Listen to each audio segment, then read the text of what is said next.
Hello, everybody. Welcome to Restoration and Conservation 1, which will be followed by 2 right after this. Thank you for coming. I'm Sarah Babulis, Habitat Project Coordinator for the Partnership for the Delaware Estuary. If you have any questions during the session today, general questions, feel free to put them in the chat and our tech help people will get back to you. Be aware that all sessions are being recorded and they will be saved and available later on our website, Sched, YouTube, all those good places. There will be 2 opportunities for questions to our presenters during the session. Each speaker may have a few minutes at the end of their presentation, depending how long they talk. These questions will be selected via the Q&A box, so please use the box there for your questions. At the end of the session, we have 15 minutes to open it for questions to all our presenters. We will take questions from the Q&A box if they're still there, but we'd also like to hear you speak. So if you'd like to use the raise hand feature, and we will call on you for questions at that time. And questions can be for any of our presenters. All right. Kurt Chang from PDE will be handling the Q&A, so you'll hear from him later. Okay, I'm now going to throw it over to our moderator for the session, Allison Rogerson, to introduce herself and our first speaker. Allison, you can, yep. All right, thank you, Sarah. Welcome, everybody. My name is Allison Rogerson. I'm an environmental scientist with DENREC in the Division of Watershed Stewardship, and I'm happy to present our presenters today. We're going to start off first with David Wise. He is a watershed restoration manager with the Stroud Water Research Center. And he is speaking to us today about stone mulch as an alternative in forested buffer projects. Thank you, Allison. Good afternoon, everybody. You should be looking at my presentation now with any luck. Looks good. And what I'd like to share with you about today is some work we're doing on how to protect trees and buffer projects from rodents with an alternative to herbicide, specifically something called stone mulch.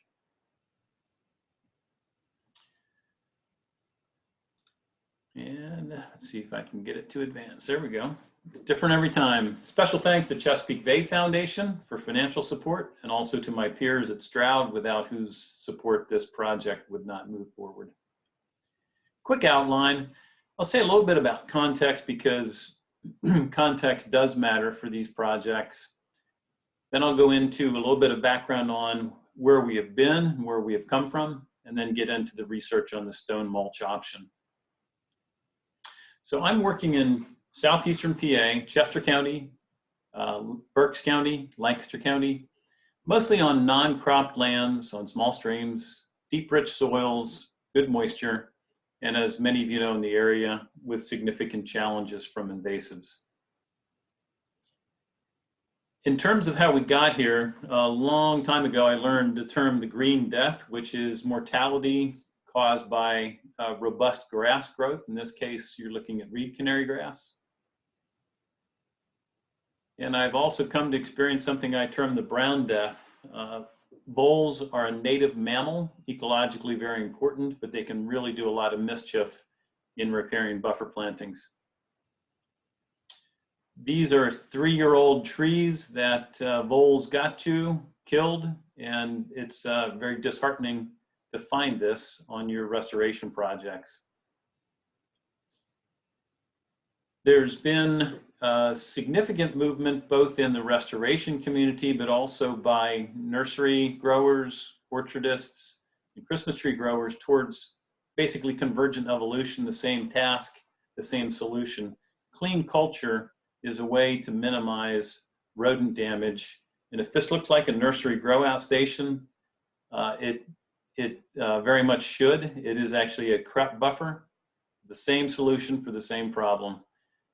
Rodents will not go out into that open area. The voles won't go out into that open area. And by mowing the alleyways, you're suppressing their populations by exposing them to predation.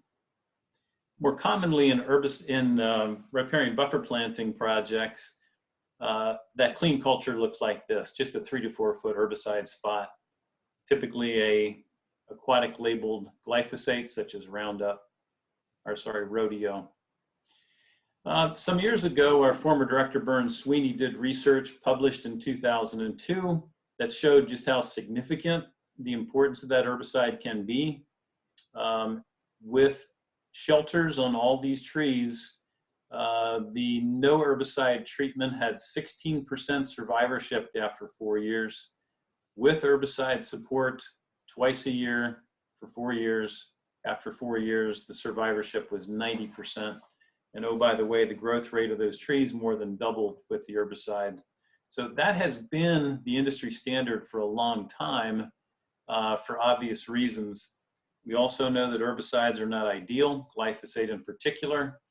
And in 2013, because of that, we started into looking at some alternatives to using heavy reliance on the herbicides, which we know work very well. The first you see on the left is a Volguard. That's a thin, springy piece of plastic that you pull apart, open up, slip around the tree. That goes inside the larger shelter then. The second treatment in the middle is stone mulch, which we heard from orchardists and others that could work. When Bern Sweeney, our former director, ordered the stone, he got 2-inch clean stone. And when I was helping him do the install, I said, Bern, I think this is going to turn into vole habitat, not vole protection. He said, well, what should we be putting on? I said, I don't know. I said, I think we need to call the quarry and find out what do they have that doesn't have these voids. So we called the quarry, made a change on the fly, got a stone called 2A modified that they recommended. And that looks like this. 2A modified is simply, when you crush stone, it is all the mixture of fragments all together. It's not washed, it's not clean. You've got all the fines in there, up to about 3/4 or 1-inch diameter. So if it'll come up, here's just how technically demanding this technique is. In other words, not at all. A couple of shovels full, flatten it out, and I will say you're going to see him pat it down. You don't need to pat it down. Move on to the next tree. The rain will take care of that stuff. So after 4 years, here are the results. The control is your first bar. The Volguard is your second bar, and that Volguard was statistically significantly worse than doing nothing, which is something special to be said. The 2-inch clean stone that I showed you, that was no better than doing nothing. And I'm really happy that we made a change on the fly, because the 2A modified stone, we actually got about just over 75% survivorship through 4 years. And I will say that site was probably among the most challenging circumstances. It was reed canary grass, very wet, very heavy grass. For whatever reason, no mowing was arranged on that site, which is very uncommon, but no mowing was done. So this is basically an acid test of survivorship. And the 2A modified stone showed some good potential. In terms of growth rates, no significant difference. This is the growth rate of the trees that survived. So with that encouragement, and thank goodness we made the change on the fly, we said, all right, let's compare this now to the industry standard, a 36-inch herbicide spot. And we wanted to also look, can we get away and not have to use a full 40 pounds? That 20-inch diameter by 2 inches deep, that's about 40 pounds of stone. That's about 2/3 of a 5-gallon bucket. And that's it'll make your arms longer till the end of the day putting that stuff out. So here are 3-year, we only have 3-year data so far. It's a complicated graph. Just look at the brown bars. The brown bar on the far left shows you, if you can see my cursor, that is 36-inch diameter herbicide spot showing you survivorship. So about 87% survivorship through 3 years. The second bar, the brown, is the 20-inch diameter 2A modified stone. And the third bar is the 12-inch diameter 2A modified stone. And there are no statistically significant differences. In other words, the stone works as well as the herbicide, and even the 12-inch stone works as well as the herbicide. When it comes to growth, The bars you're looking at, again, herbicide, 20-inch stone, 12-inch stone. There's a tendency towards some somewhat slower growth, but it is not statistically significant. And this is N of 190, so that's a pretty robust sample size. So if we're giving something away on growth, it's not a lot. A couple of details. The only prep we did for this, we mowed the site short, so we were able to put the stone down over short grass. Where we had reed canary grass, reed canary is a really challenging competitor for riparian buffer plantings, and we decided we weren't going to gamble with all the trials, with all this 60 acres that we were putting in the couple of sites. So we sprayed the reed canary grass with a one-time herbicide application before putting the stone down in most cases. I'll talk a little bit about some trials later where we didn't do that. But there are your stone numbers again. 20 pounds for the 12-inch, 40 pounds for the 20-inch diameter. This is what the site prep looks like. No spray on the left and then the spray spot on the right. That's what we do when we're in reed canary grass. In terms of project management differences, the 36-inch herbicide spot, that's been our industry standard. That's expensive. That's about $8 per tree for 4 years of treatments. That's 8 mobilizations. We're not at all confident that 4 years of spray is adequate to protect you from voles in years 5 through 8, but we can't spray forever. So by comparison, the 15-inch stone mulch, and it was supposed to be a 12-inch application, and the guy's shovels are a little bit big, 2 shovels full got us 15. That was not even $3 per tree to do that. It's a once and done treatment. We're pretty confident, I don't know the data to show it yet, but we're pretty confident that's going to have benefits in years 4 through 8 to get the trees through that additional vulnerable period. I will say it creates a bottleneck on project implementation. The ideal time to put the stone on is at the same time that you're planting. And if you're really jammed up in a narrow planting window, all of a sudden you've got yet one more task to do in that same time window. The herbicide is quicker. You don't get quite the same bottleneck as trying to get the stone on at the same time you're doing the planting. So one thing we did was not ideal, but we did a one-time herbicide application after the trees were in when we knew we were running out of time with our a big planting season. And that gave us 3 months. We came back then, the grass, we bought 3 months of time that the grass was stunted by the herbicide. And we came in and applied the 2A modified stone then in July, which may help on a really wet site too. So 2020, we put in 60 acres. This spring, we'll do a little bit more than that again. We're cautiously optimistic. This is becoming our default. I'm aware that some of our sites, we would not get a yes from the landowner if we insisted on using herbicide. We need this as an option for some landowners. I will say my gut sense is in terms of getting away from herbicide, I think it's perhaps more of an issue for worker safety than it is for environmental considerations. My contractor said his crews are very happy that we're getting away from the glyphosate for reasons that you can understand if you were the guy doing the spray application. So if I've got a couple of minutes yet, I will mention one more thing here.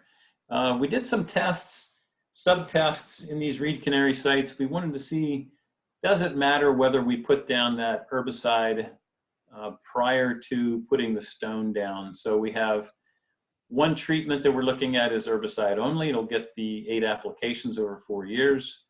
Another treatment is a one-time herbicide application applied before we put the stone down. And then the third treatment is skipping the herbicide entirely and just using the stone in and of itself. So I only have 1 year data to share with you at this point. This is survivorship in that reed canary grass areas. There's absolutely no difference statistically for these. It's a pretty robust sample size, 96 per treatment. But again, 1 year results do not a study make. And 2 minutes left, David. Growth, okay, thanks. Then in terms of growth, there's not a statistically significant difference on those growth rates. There's a tendency towards somewhat lower growth without the herbicide spot compared to the spot. And there's my contact information. We'll take the time for Q&A now, but if you don't get your question answered, shoot me an email and I'll try to get back to you in the next couple of days. Thanks, everybody. Good luck with your buffers and all the conservation you're doing. Great, thank you, David. All right, I appreciate the work there to reduce the reliance on herbicides. All right, so we have two questions. Were trees the same species in your study? We used a mix of species. So within any one treatment, we have the same number of the same mix of species. So the tree species doesn't become, a variable that's uncontrolled. All right. Have you also considered planting additional herbaceous species with bulbs that could be used as an alternative food source for the voles to prevent them from eating the tree roots?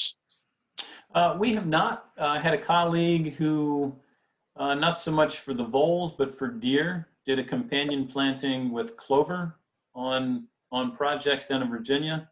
And I'm sorry to say, I do not know how that turned out, but I've not heard of diversionary companion plantings for voles. Part of the trouble is they instinctively gnaw, and they don't know it, but they are actively maintaining their preferred grass habitat. So it's going to be hard to overcome their gnawing tendencies. All right, it looks like those Okay. are the only questions we have. Thank you so much, David. Enjoyed that. So we'll go right into number 2. Our next presentation, we actually have 2 presenters. We have Michael Hartshorne and Emily Bajoras, both from Princeton Hydro. They serve as the senior project manager and senior aquatic ecologist, and they're presenting today on the Carversville Farm Restoration Project. Thanks, Allison, and thanks everyone for joining. Share the screen here. Can everyone see the presentation? Good. Okay, great. Thanks everyone for joining. Again, my name is Michael Hartshorne with my colleague Emily Bajoras, and Corey Spiroff, who is our landscape architect, also worked on this project. This is the Carversville Farm, Stream, Floodplain, and the multifunctional riparian buffer restoration. We'll be conducting a brief background and history of Carversville Farm. Princeton Hydro also conducted a stream and watershed assessment in 2015, which really provided the baseline diagnostic information that was subsequently utilized to develop this multifunctional riparian zone. We'll discuss briefly how we transitioned that diagnostic work to an implementable project and received funding, and discuss our next steps. Carversville Farm Foundation is located in Salisbury Township in Bucks County, Pennsylvania. The Pontocussing Creek runs through the property, and of course it's in the Delaware River watershed. Historically, the Carversville Farm tract was a silviculture operation, so pretty monotypic stands of trees that were grown and sold for profit. And when Carversville purchased the property, they are a 501c3 nonprofit who has a mission of providing sustainably produced organic food to those that do not have those kinds of food and dietary options in their communities. Along with their farming practices, they're really interested in causing the least impact as possible to the land, working with the land, whether that be the soil, the water resources, and preserving the flora and fauna of the property. Here's just a brief view of some of the workers here at Carversville Farm. They provide this food free of charge to a lot of the inner city food banks and regionally groups such as Broad Street Ministry Coalition Against Hunger, Face to Face, and also work with Bucks County Audubon. So all in all, a really great project partner, a really cool group to be with, and you know, a farm whose mission aligns with that of Princeton Hydro, to provide, you know, food and to give back, but also in an environmentally sustainable fashion. So Princeton Hydro was actually brought on in 2015, right after the purchase of the property, to conduct a stream and watershed diagnostic study. And what the owners of the farm were really interested in was, what kind of water resources do we have? How can we work, you know, within the constraints of the property and cause the least impact as possible? So our role at Princeton Hydro was to characterize the ecology and the hydrology of the Pontocussing Creek, which again is a high quality cold water fishery, to discuss these ecological components and how they relate to past, current, and future farming operations, provide recommendations to the farm on the integration of the water resources in their sustainable operations. And like many of these streams that run through historical farms, there's a lot of common ecological impairments in these settings. Okay, hi everybody. As Mike was saying, so there are, you know, common impairments that you'd see in an agricultural setting at Carversville Farm. So this is a picture of a part of the reach that we focused our projects on that we'll talk about in a bit. So as you can see, the stream has a reduced riparian buffer on both sides. It's primarily composed of herbaceous vegetation. Although there is some woody canopy in the background, it is pretty narrow in areas. It can be about 20 to 40 feet wide, and the understory is primarily invasive species. So you'll also see within the channel, because of the excessive flows that this system receives, there is a lot of in-stream erosion occurring within the channel and the banks.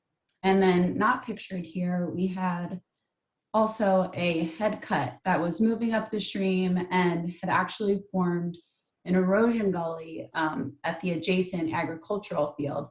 And that was basically taking sediments that were laden with historic pesticides and herbicides, as well as the sediments themselves, and discharging them into the system.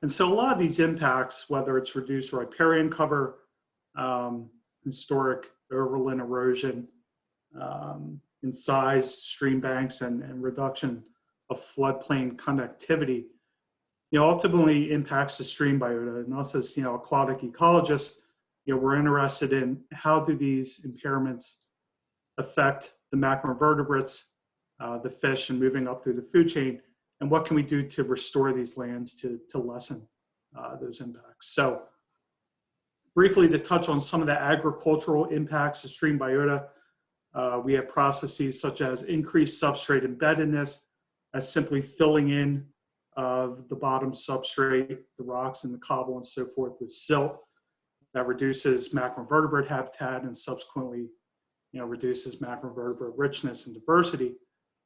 Also, this riparian cover, as that is removed, it can lead to warming waters and thermal impairments for, you know, the cold water species that this stream is designated for.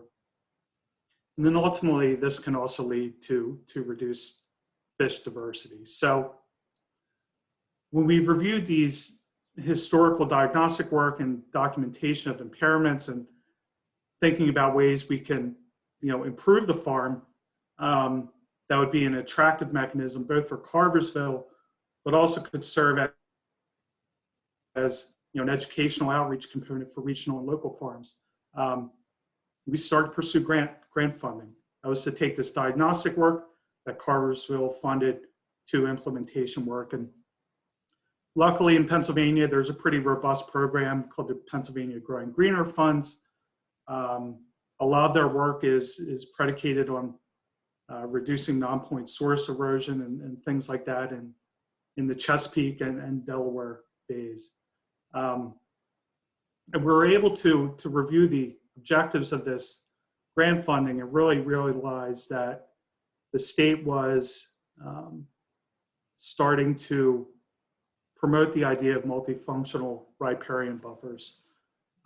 These are buffers where you're vegetating the stream edges, but you're using different zones of plant types. So it's not all just native plants that you don't mess with. It's a buffer of native hardwoods in the interior. And then as you zone out in these agricultural settings, you can provide things that are harvestable that can supplement, the farm's crops. And this was a really attractive means of improving the land for Carversville Farm. So we tied in the previous work we did to this grant application, and luckily we're successful in receiving funding. Okay, so once we got funding, our funding was for 2 different phases of the project. So this is actually our design plans from the first phase. It consisted of restoring a 300 linear foot multifunctional riparian buffer, which I'll get into a little bit more in a couple minutes. And so that's the bottom left. And then the top right, we actually also enhanced 1/10 of an acre of existing freshwater wetlands. We were doing this by planting a diverse array of trees, shrubs, and herbaceous species. And the primary objectives of this is providing all kinds of water quality and habitat functions. So stream bank stabilization, water temperature moderation, nutrient removal, sediment removal. These are all benefits that we can get primarily just from doing these plantings. And then so that template, that palette that we used for the first phase would then be implemented throughout the entire farm on both sides. They could basically just carry it forth in future projects. So for the second phase of the project, this was more of a engineered and designed element. We are back to the stream channel I was showing pictured of before. Mike, if you can just click 2 more times. And this is really the objective of this is to reconnect the creek itself to its floodplain. And we're going to do this through excavating and grading a floodplain bench so that these excessive flows that are moving through this system, they have an area to spread out, to dissipate the velocities and reduce some of the erosion that we're seeing in this system. As far as the erosion gully that I was talking about before, we also planned on grading this area, stabilizing it, so this reduces the amount of sediment that we're getting from this agricultural field. And it also just creates additional floodplain storage for the system. Where the drainage swale ties into the creek itself, we planned on installing large woody debris and riverstone substrate that creates in-stream aquatic habitat. And on top of all of this, we again have that 100-foot riparian buffer that provides all the environmental benefits. So while we were also, developing these engineering plan sets and the planting plans to restore the shape and the function of the stream, our biologists were conducting baseline monitoring, things like stormwater monitoring of nutrients like phosphorus, nitrogen, and sediments to understand a baseline load of these pollutants. We're also conducting biological monitoring of the fishery, benthic macroinvertebrates, and also the birds that utilize these riparian areas. And this data is really important because as we work with Carversville Farm long-term, we hope to see improvements in all of these metrics as these projects are implemented. Okay, so going back to this idea of the multifunctional riparian buffer, we've already talked a little bit about the environmental benefits that come from these buffers, but it also creates an opportunity to produce crops, and specifically for Carversville Farm, they wanted to create this space where they could have their turkeys foraging, you know, so the riparian buffer itself would actually supplement as a food source for their livestock crops. So knowing this, we worked with the farm to develop a planting palette that had these objectives in mind. Number one, we wanted to make sure that, you know, they had a zone where within the first year, it was going to be producing crops that these turkeys could forage off of. But in a longer term goal, we also wanted to have more robust hardwood trees that were, and also fruit trees that were going to produce nuts and fruits, knowing that this was going to take, you know, 20 to 30 years. 2 minutes, guys, 2 minutes. Okay, we'll go to the next one. So the first zone was a 20-foot, 40-foot buffer. It's primarily undisturbed, and this basically offers water quality improvements. The second zone's another 40-foot wire area. This is more actively managed, and this is where the turkey foraging habitat would actually coexist with the, you know, more of the riparian buffer benefits of stormwater control. Zone 3, this is the last 20 feet of the buffer. This is most interactive, promotes infiltration, and we planted this with blackberries and raspberries for, again, the turkeys. So during implementation, we had 2 goats help out with clearing. That reduced our carbon footprint and, you know, followed them with more heavy equipment behind. Sorry, I'm zooming through this. And then we actually did our plantings in the fall of 2019 in zone 1. And then our spring plantings were zone 2 and 3 in spring of 2020. So this is our finished product. You can see, you know, it's a beautiful example of multifunctional riparian buffers. That's the blackberry and raspberry row right there. And then on the left of in the background, that's the stream corridor. So, you know, a good example of how you can incorporate this into your farming practices. You know, and ultimately Carversville Farm Foundation wants to utilize this type of project as an educational outreach piece for their neighboring farmers and also, you know, throughout the state and the watershed. So they've been conducting tours of the property and discussing, you know, the integration of these riparian buffers into their farming operation and actually how it's helping to improve the ecology and also, you know, the output for their group. So thank you very much for attending our talk. We have a slide with my contact information, but happy to answer any questions you may have now. Thank you, Michael and Emily. We don't have any time for questions right now. At the conclusion of this session, we do have some Q&A time.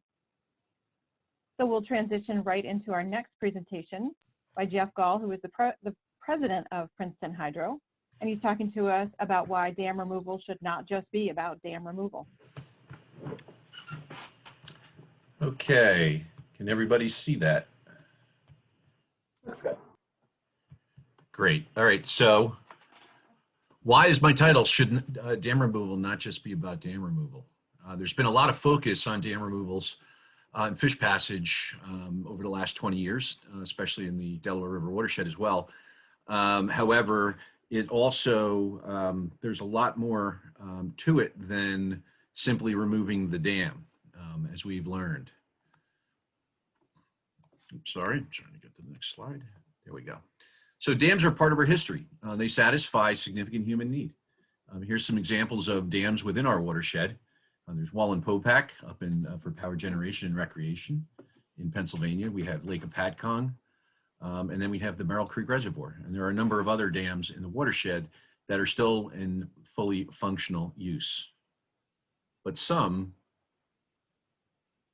have outlived their useful life. The American Industrial Revolution, a lot of it was run on the power of dams.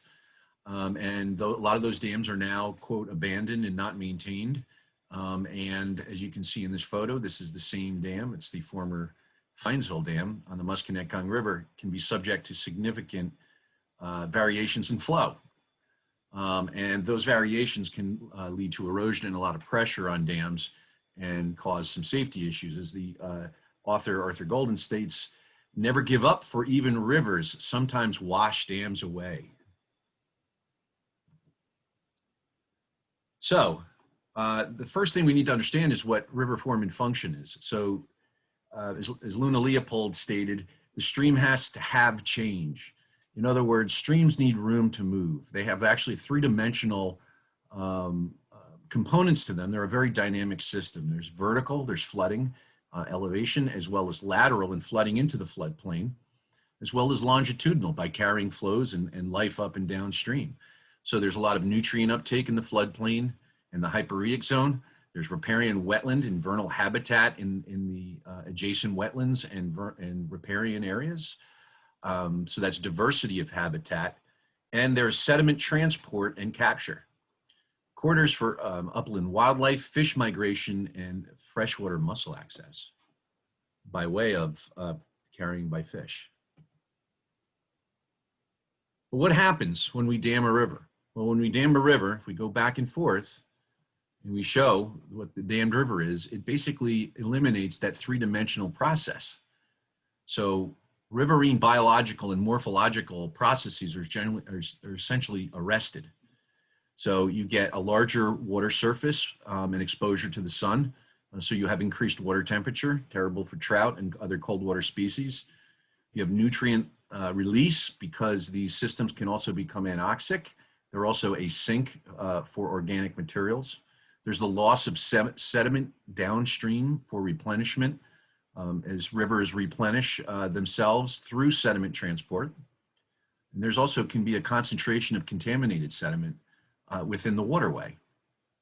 We all have heard of harmful algae blooms and blue-green algae and how they can now provide impacts to wildlife and humans, and that they can occur in these impoundments. And also they're generally home for non-native species that are not riverine species. And of course, we have the old migration that is stopped from dam removal, or excuse me, from dam construction.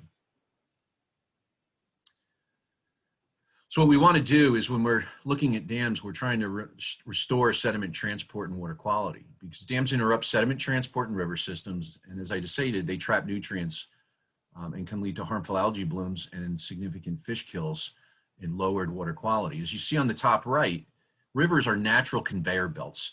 They're basically the conveyor belts for the breaking down of mountains, and they transport material down to the oceans eventually.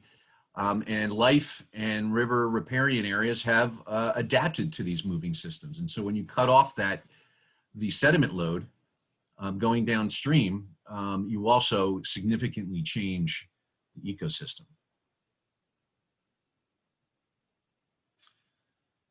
So American Rivers was quoted as saying there's no faster or more effective way to bring a river back to life than removing a dam. There are a lot of benefits associated with removing a dam. Removing the dam is just not about restoring fish passage. There's all kinds of positive effects. In the near immediate time when a dam is removed, you have natural sediment transport restored. There's water quality improvements. Now you have a narrower stream corridor and the ability for the river to absorb nutrients in that process that instead of just storing it. Instant fish migration, the elimination of a hazard. Dams can fail and they can flood and damage people and property. And some of the longer term improvements include floodplain riparian and wetland restoration, native aquatic communities return. You have improved river-based recreation, kayaking. People have drowned in rivers during drowned downstream of dams during floods, and that removes a threat to kayakers and people who are canoeing. There can be facilitated groundwater reconnection to the natural groundwater table and storage. There's also the opportunity for freshwater mussel access by way of fish now can get access, and that's how mussels are distributed through a river system through transport by fish species. And the reintroduction of biomass. If you see here on the bottom, I thought it was an interesting illustration. Back in 1710, John Lawson wrote a book called A New Voyage to Carolina. And he has a drawing of a black bear, and yes, that is a black bear, that was his artist's interpretation, eating a shad along the river. So imagine now you have all these fish migrating upstream and restoring the ecosystem within a riverine system and adding more biomass instead of it just going downstream. Dam removal is less about design than it is about prediction. It's about investigating and trying to understand some lands that are submerged. And so trying to predict those outcomes can be a challenge. And so what we need to do is a lot of investigative work upstream of where the dam is located. This is two aerial photos of Rake's Dam up in the Poconos in northeast Pennsylvania on the Bushkill, tributary to the Bushkill Creek. And it shows that on the top left, this was an estimation of where we thought the channel might be. And on the bottom right was the actual channel location. But it takes work to figure that out. So some of the sediment investigations that we have to complete are doing borings, waterborne borings, and trying to recreate the river system, what it's like underwater. And so on the left is the Columbia Dam, and those are all the boring locations that were conducted. Upstream and downstream, we have to look at downstream sediment and flooding. How much sediment might escape? Is there a lot of sediment that's impounded? What's the upstream sedimentation loss and lowering of the water table?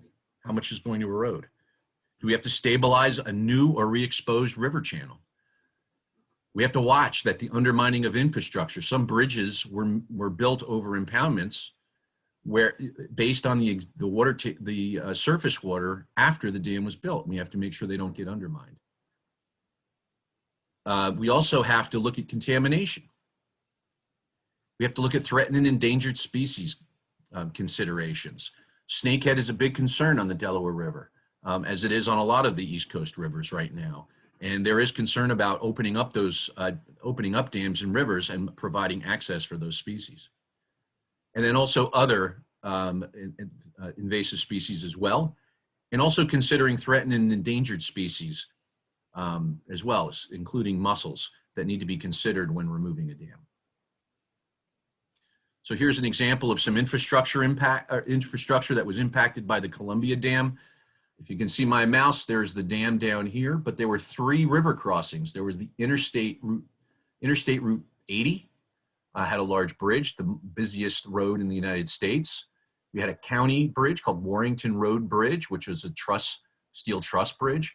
And a little further up, we had the Brugler Road Bridge, which was an even older bridge, which was a stone arch bridge, and all within the influence of the impoundment. And then downstream, we had to consider a bridge to make sure there was not too much sediment being deposited on the Route 46 bridge. There are other issues that need to be addressed as well. Historic resources, architecture, archaeological resources, connections to the community, recreation, energy security, change. People don't like change sometimes. And also politics. This is a dam up in Vermont. It was illustrated in Vermont Life magazine in the spring of 1960. It was the epitome of what Vermont is about. And now they're battling over whether it should be removed. So I'm going to go through a few examples of dam removals and the different aspects of how the dam was not just the dam restored, but the impoundment restored. Some were passive and some were very active. So this is the Rake's Dam on Deer Lake. It's near Marshalls Creek, PA. And as I stated before, it's a tributary to the Bushkill. And one of the things that we had to do is look to whether or not the existing stream that was impounded still existed. In our investigations, we found that it was. And as if you look on the top left, you can see there's a significant amount of duckweed and emergent vegetation. The water quality was significantly degraded with algae blooms. And on the right is about a year later, after the dam was removed. And you can see that we were able to, the natural stream channel had reformed right after removal. Not much work to do. Take the dam out, the impoundment restores itself. This is the Hughesville Dam at Pahatcong, New Jersey, and it's on the Musconetcong River. This is the other end of dam removal. And this one was a relatively steep section of the Musconetcong River. And we had to literally reconstruct the entire reach, about 1,000 feet of river channel, and rebuild the river channel because it had historically been dredged and moved and engineered before. And so we had to reconstruct this section of the river. This is the Ralph Stover Dam. This was removed back in 2004, I believe, in 2006. One of the earliest dam removals that we did as a firm. A very low head dam.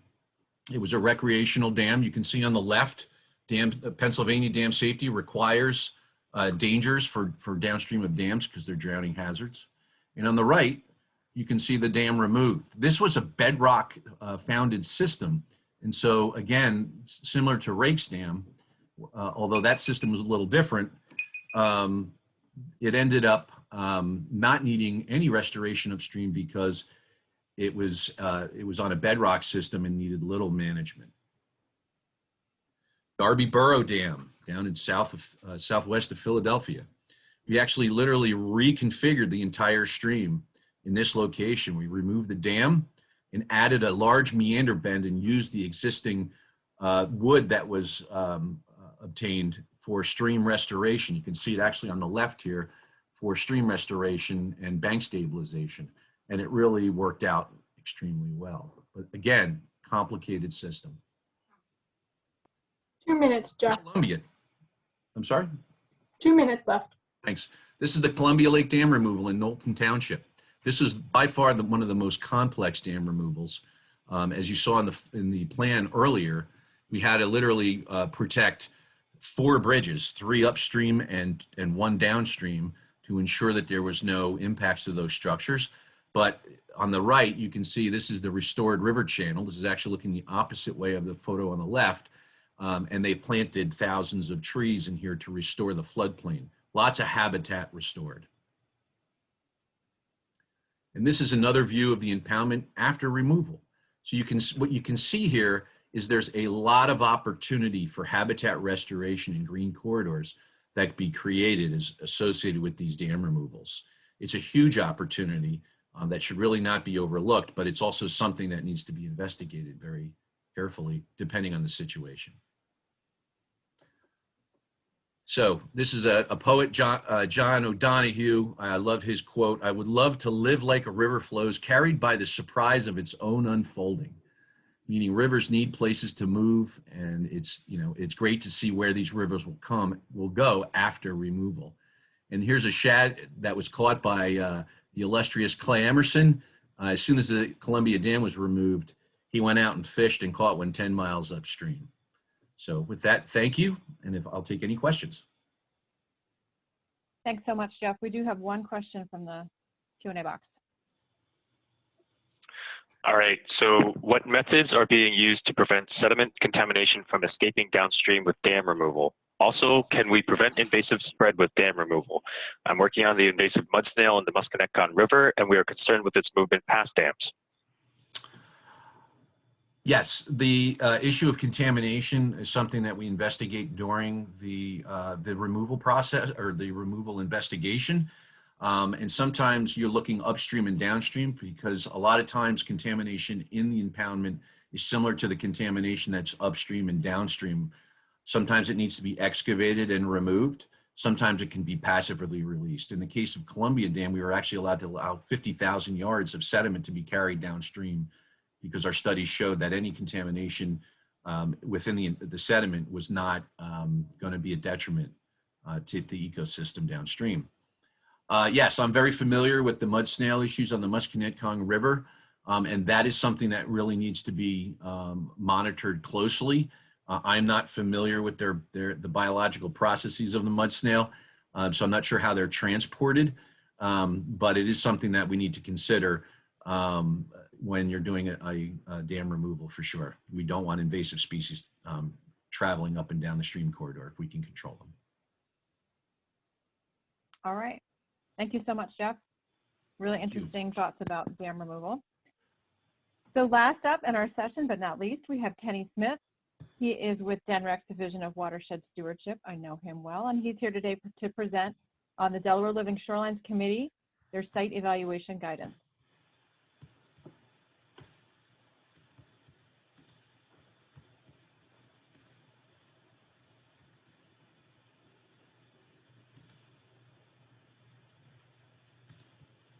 Jeff, are you still sharing your screen? Yeah, I can't share until you. Sorry, Jeff, I have to unshare.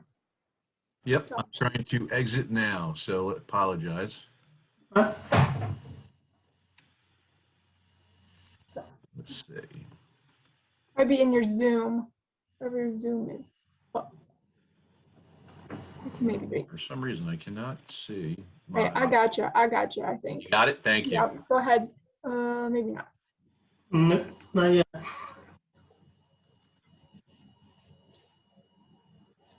Okay, try now. There you go. All right, perfect.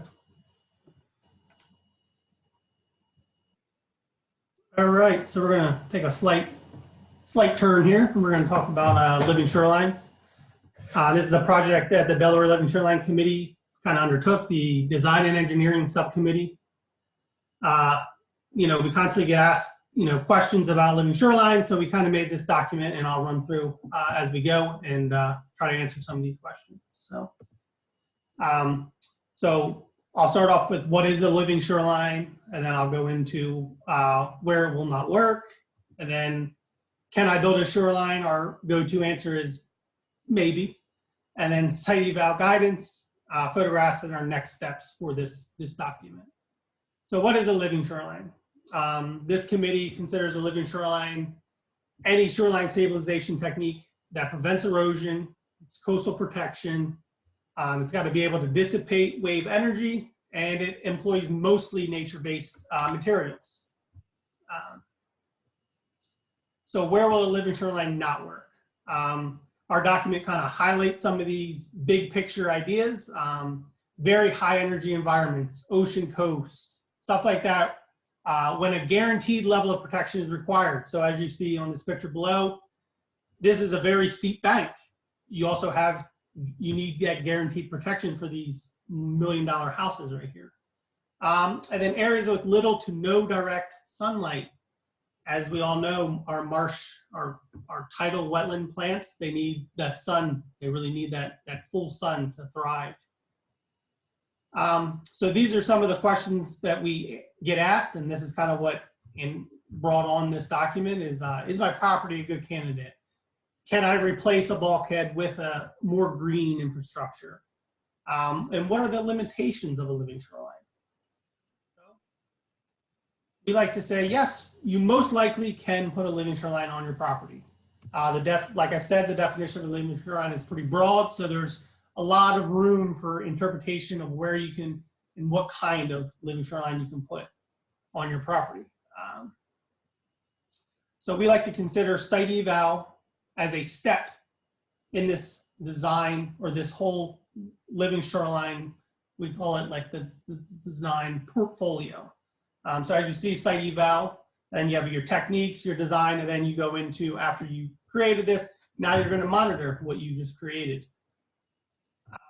So with this guidance, our goal was to guide our participants through a site eval to facilitate an assessment to the viability for that site for a living shoreline. This document is focused on practitioners and engineers, but landowners are more than welcome to use this. And then the document is highlighting where and how to use this data. So here's our document. It was finished in April of 2020, obviously still going to get updated throughout. This is we created a nice worksheet to collect all this information. As you can see this, we have pre-site visit. So this is going to be your desktop analysis on the left, and then you have your site visit. So you're actually going to get on the ground and find out some of these parameters. So here's just a rundown of the metrics you're actually looking at. So pre-site, we have these 12 metrics. I'll run through them fairly quickly because it's actually a pretty long document. But shoreline problem, property goals, site dimensions, body of water. These are just all your descriptors. So your shoreline problem, is this project going to be designed for erosion control? Is it going to be designed for infrastructure protection? Or is this just trying to green up an existing riprap or an existing bulkhead? Property goals. So your goals for this project might be vastly different than the landowner's goals. You can have secondary goals. So not only could you be looking for erosion control, but you could also be looking for water quality, or, you know, once again, if you just want, you know, that increase in biota. Site dimensions, that's fairly easy.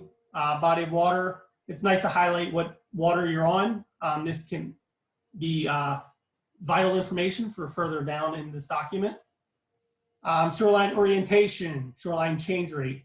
So this is going to tell you what kind of, you know, wind-driven waves or any of that kind of directional influence of erosion. Your shoreline change rate, this can tell you how vastly your shoreline has changed. As you can see in the pictures below, this one's changed quite a bit, just from one picture to the next. Most shorelines aren't going to change this drastically, but you know, you never know. Geomorphology. So this is really looking at your site. You're going to use this aerial imagery. You're going to use your topo maps. You're going to use a lot of this, you know, mapping technology that we have, and you're going to look at your submerged, your shore bank, and your upland.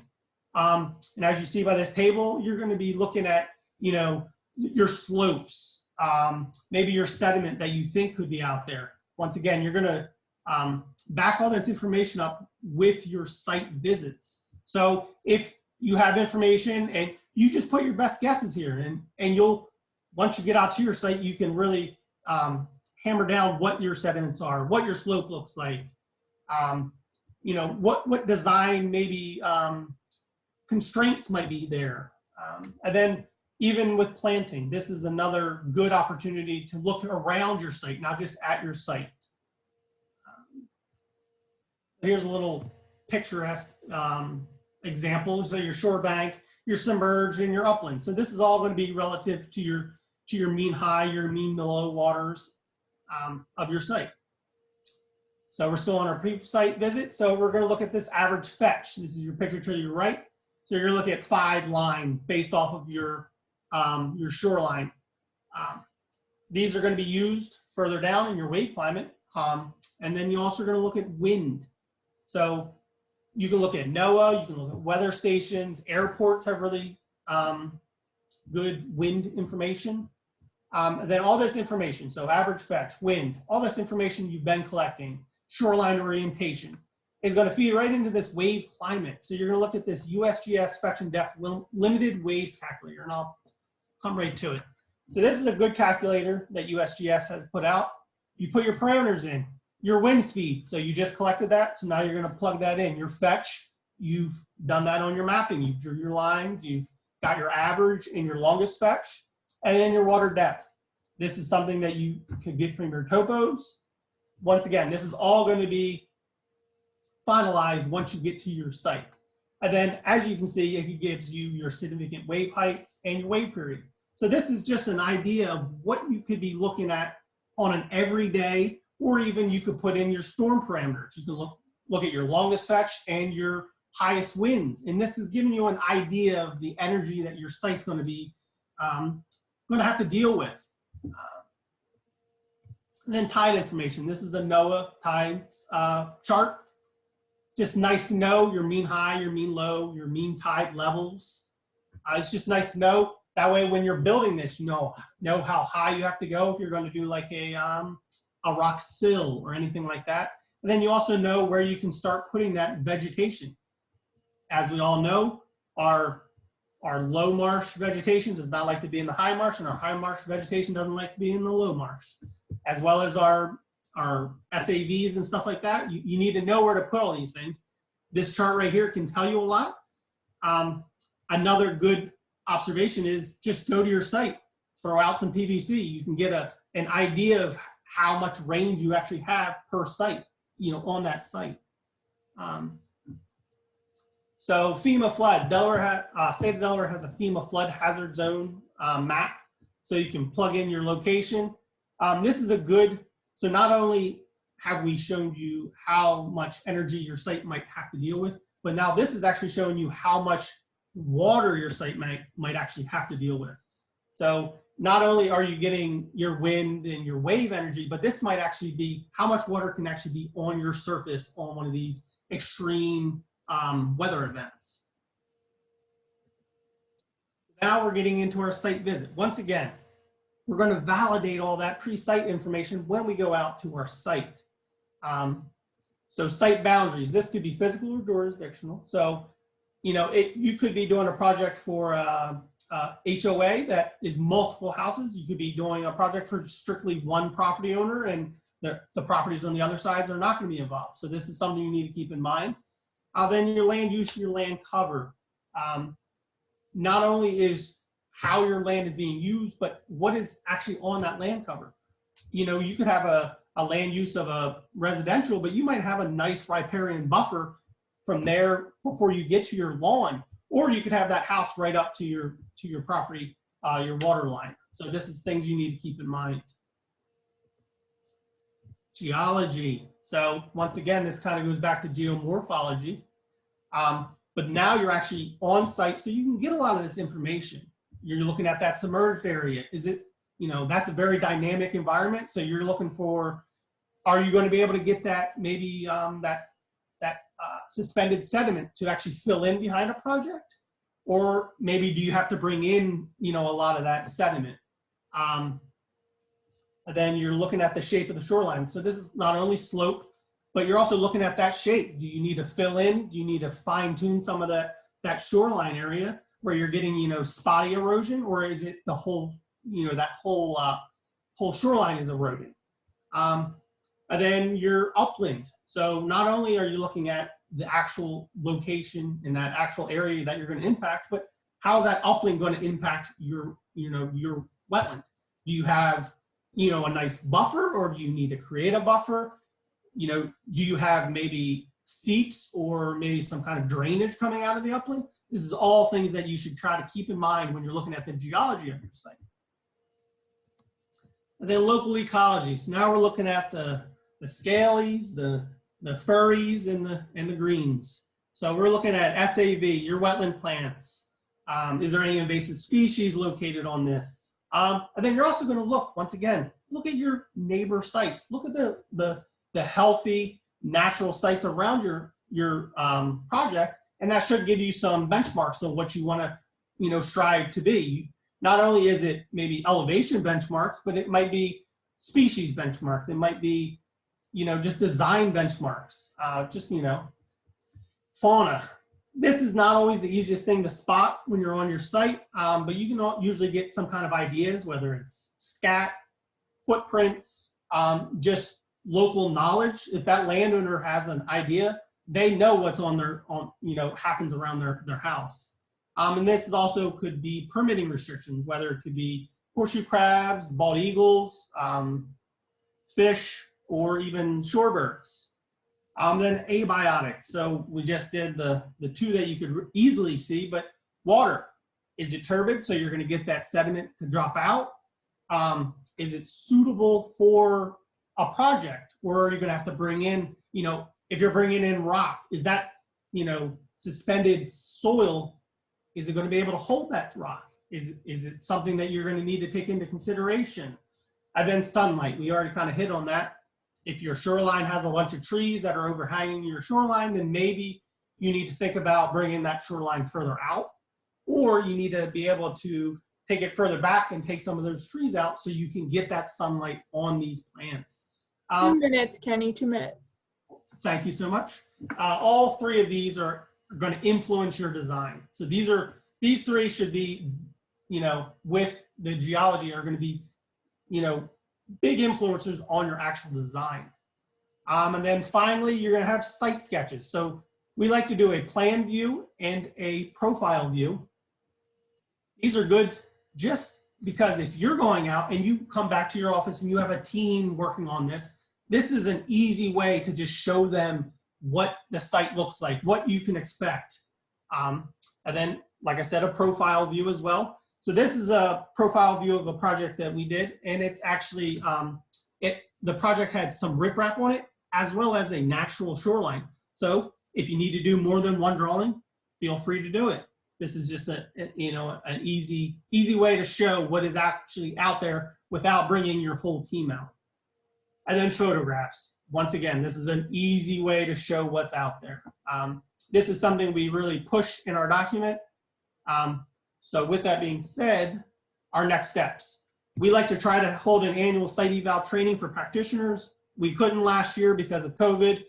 This year, it looks like we're going to be in the same ballpark here where we're not going to be able to have one, but we try to have one. And we're actually working with the Standards of Practice Subcommittee to try to fill in that little, that portfolio a little bit more with some of these other documents. And then that'd be me. So I'm going to end up with some questions, and that's my contact if you guys have any any questions for me. And then this is the website for the Delaware Living Shoreline Committee. All right, thank you, Kenny. Looks like Kurt has one question for you from the chat.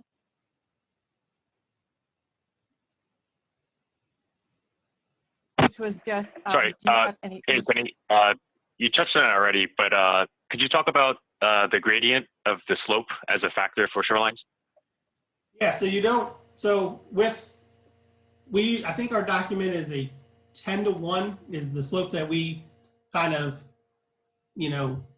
recommend, but it's always site specific. This is not, that site slope is something that you want to keep at a low slope. That way you're not getting, erosion off of the upland, or you're not getting, the lower the slope, the more energy can be dissipated out of that wave coming to your upland. So a living shoreline most of the time is to protect that upland, whether it's a house, some kind of business, or you're just trying to protect, that upland and keep that upland there. All of that is definitely in consideration with the slope. The lower the slope, the more energy can be dropped out before that wave energy actually hits your upland. So yes, I think there's one other one. No. Yep, we're just going to roll right into questions for the whole, all the Okay. presenters in this session. Thank you. So, Kenny, any concerns about the maintenance of private projects into the future? Well, yeah, I mean, any living shoreline is going to have some kind of maintenance. There's many different analogies, whether it's a garden, it's obviously a living ecosystem. So there's always going to be something that needs to be done to it. And like I said, in that portfolio, you have that monitoring. Well, monitoring is also maintenance. You're monitoring that project to see what needs to be maintained, what needs to be maybe slightly altered. So these are long-term projects. These are not, you go out, you put a living shoreline out and it's done and over with. This is definitely something that you're going to want to keep kind of working at. It always needs some kind of help. The enforcement, well, that's slightly different. This is something that we've kind of had an issue with, was, can the permitters enforce this maintenance? Well, the permitters shouldn't have to enforce this maintenance. This should be the landowners that are enforcing the maintenance on whoever designed and put this project in. Is my thinking on this. The enforcement, I know the state of Delaware has certain criteria that you have to meet and you have to fill, but once that time frame is over, then it's up to the landowner and the whoever installed it. So I'm assuming the practitioner of some sort. But yeah, the enforcement is different. I'm not sure exactly on the enforcement. All right, thank All right, and so as a reminder, feel free to raise your hand and ask a question live to any of our presenters. We have a question, I think it was for David. I've seen stone mulch proposed for rain garden projects recently. Do you feel this would be more beneficial than regular hardwood mulch? What might be the pros and cons? I don't have an opinion based on science. I mean, you got to think about if your area is going to inundate, the organic materials have the tendency to float off the site. Stone will stay in place. I would just say, remember that the stone mulch that I'm talking about is first and foremost to prevent vole damage, rodent damage to things. It is not there as a suppressant to vegetation growth. I think through time, we're going to see lots of vegetation coming up through the stone mulch. It has done that in the first year to a limited degree. So just, it's there as a physical barrier to keep the rodents from chewing on the stems is how I see the stone mulch. All right, thank you. I don't see any questions following in the up chat on that. box. Oh yeah, go ahead. Oh, sorry, I had a question, David. In addition to what you just mentioned with vegetation, do you foresee any other maintenance issues with the stone? We're still fairly new at this. You know, we've got one site, or let me say it this way, we've got 1 year of installs that have gone through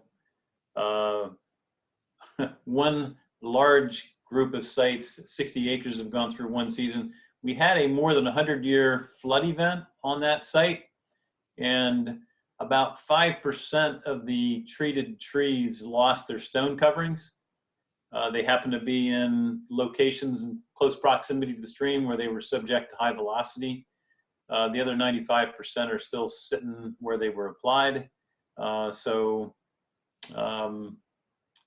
sure if I'm covering your question or not. Thanks. Yes, you did. Allison, doesn't look like there's too many other questions. Nope. So just thank you again to all of our presenters in this session, a little virtual applause. They were all great and very informative. And I just wanted to remind everyone that there are, on the agenda, you'll see there are 5 related, either pre-recorded presentations or posters on subjects that are related that you can tune into for more information. Yep. And thank you, Allison. That was one of my announcements to go check out our posters and pre-recorded sessions. I just put the link in the chat there. And then my other, I will also put a link to our sponsor profiles. You go check those out as well. A lot of there, you know, we couldn't do this without them. So really appreciate you looking at those as well. We have a quick 15-minute break before our next Restoration 2, which kind of continues with some of the more marshy things from Kenny's talk. So we hope you come back for that. It is a new Zoom link, so we'll end this and come back to the other one. So hope to see you there as well. Thank you.